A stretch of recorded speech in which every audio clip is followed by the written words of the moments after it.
Halo, selamat siang semuanya. Berjumpa kembali dengan saya, Bu Iim.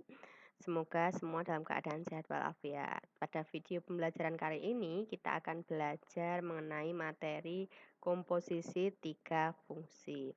Materi ini cukup singkat dan mudah, tidak ada penambahan yang berarti dari materi-materi sebelumnya. Jadi, selamat menyimak dan selamat belajar. Semoga kalian paham. Oke, kita masuk ke materi komposisi tiga fungsi ya. Di sini materi tidak jauh berbeda dengan materi kita kemarin tentang komposisi yang biasa. Kemarin kita hanya menyajikan dua fungsi, sekarang kita menambah lagi dengan satu fungsi. Saya sudah buat di sini sebenarnya, tetapi akan saya jelaskan pelan-pelan di sini. Misal saya punya tiga buah fungsi, di sini saya namakan fx, gx, dan hx. Kalau kemarin hanya fx dan gx, kalau kita hanya mencari f beneran g atau g beneran f, maka di sini nanti variasinya akan lebih banyak lagi. Macam-macam ya, tergantung dari kemauan si soal itu.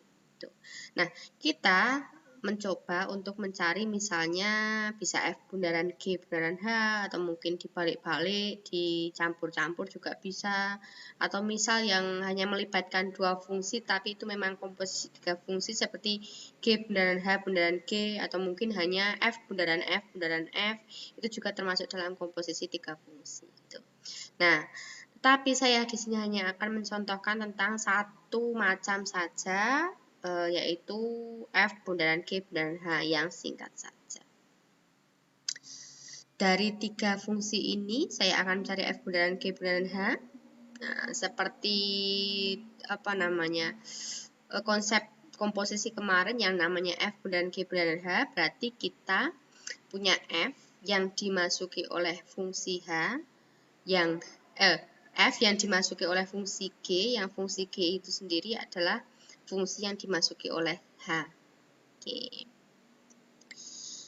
Nah, untuk yang bentuk seperti ini, maka lebih enak kita mengerjakannya dari dalam.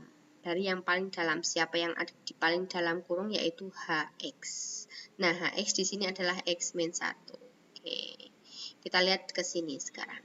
Nah, Hx pertama dimasukkan ke fungsi G. Fungsi G sendiri itu X kuadrat plus 2X min 4 gitu ya. Oke, X kuadrat, X-nya diganti oleh X min 1 yang miliknya H tadi, plus 2 kali X min 1 min 4 seperti ini. Itu adalah Hx yang masuk ke G. Nah, kemudian kita hitung.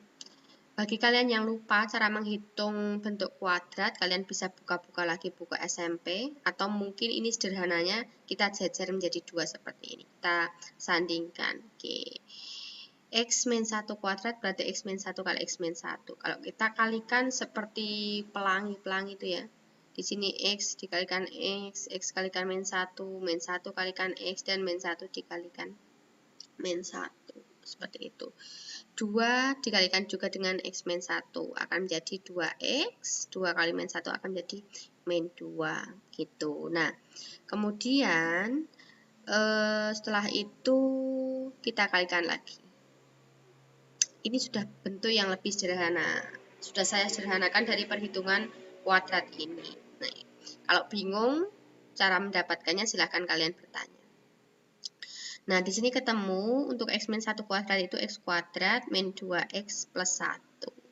Nah, yang hitam ini perhitungan yang belakang, jadi 2X min 2 min 4 itu min 6. Gitu. Lanjut ya, biar cepat saja. Oke. Nah, sekarang kita hitung di sini. X kuadrat itu tidak punya teman, artinya tidak dijumlahkan dengan siapapun. Lalu kemudian di sini ada min 2X, ada X juga di sini plus 2X. Min 2X ditambah 2X itu habis, berarti yang koefisien X itu habis atau 0. Maka di sini tidak ditulis, tinggal X kuadrat saja. Oke. Lalu ada plus 1 min 6. Plus 1 min 6 menghasilkan min 5. Jadi kita punya F akan dimasuki oleh X kuadrat min 5. Oke. Paham ya? Lanjut. Oke. Nah, berarti X kuadrat min 5 itu kita masukkan ke fungsi F. Fungsi F yang tadinya 3X min 2, X-nya digantikan oleh X kuadrat min 5. Jadi, 3 kali X kuadrat min 5 dikurangi 2. Oke. Sehingga mendapatkan bentuk ini, 3X kuadrat. Oke, dari sini kemudian 3 kali min 5 itu min 15, kemudian dikurangi dengan 2. Nah, dihitung-hitung lagi ternyata akan menjadi 3X kuadrat min 17. Begitu. Nah, itu adalah fungsi F bundaran G bundaran H. Oke, kemudian seperti materi kita sebelumnya, yaitu tentang nilai fungsi komposisi. Nah, di sini saya akan mencari F bundaran G bundaran H2. Tentu saja akan sangat mudah karena di sini kita sudah punya F bundaran G bundaran H ya. Tinggal kita masukkan angka 2 untuk menggantikan posisi X-nya. Oke, tahu ya sampai sini ya. Ini akan menjadi 3, X-nya berganti menjadi 2 kuadrat dikurangi 17. 2 kuadrat bisa kita hitung dulu. Nah, dia akan mendapatkan 3 kali 4 dikurangi 17. Tentu saja kita dahulukan yang perkalian ini ya. 3 kali 4 itu 12, 12 dikurangi 17. Oh, hasilnya adalah negatif 5. Oke, singkat ya, singkat saja.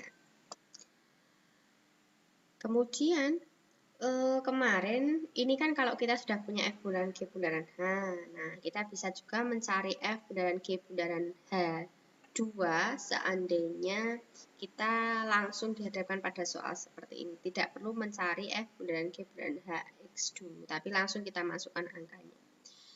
Seperti yang sudah kita tulis di sini tadi, kalau F bundaran G bundaran H itu adalah F yang dimasuki oleh G, G-nya dimasuki oleh H. Nah, H ada di posisi paling dalam, sehingga H itu adalah fungsi pertama yang kita masuki X. Gitu.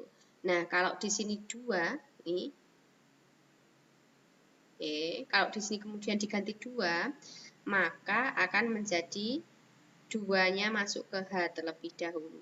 2 masuk ke H, H yang tadi X min 1, di situ, maka akan kita ganti menjadi 2 min 1. Nah, 2 min 1 itu kita hitung hasilnya 1. Oke, nah kemudian 1 itu dimasukkan ke G. G itu tadi siapa? Oh, ternyata G itu X kuadrat plus 2X min 4. Nah, kemudian kita gantikan oleh 1 X-nya. Nah, kemudian akan jadi 1 kuadrat ditambah 2 kali 1 dikurangi 4. Gitu ya. Nah, setelah dihitung ini, oke, 1 kuadrat 1 tambah 2 dikurangi 4 itu hasilnya berapa? Min 1. Nah, kemudian min 1 itu kita masukkan ke F. F itu tadinya 3X min 2, sehingga 3, di sini X-nya diganti dengan min 1 ini dikurangi 2. Nah, akan menjadi seperti ini. Min 3 dikurangi 2, hasilnya adalah negatif 5. Menghasilkan hasil yang sama ya, seperti kemarin ya. Oke. Nah, sampai di sini nanti untuk bentuk-bentuk yang lain, silakan kalian coba-coba sendiri di tempat kalian masing-masing. Materi yang singkat ini semoga bisa menambah wawasan kalian. Gitu ya. Nah, tadi materi yang sangat singkat sekali, semoga mudah ya.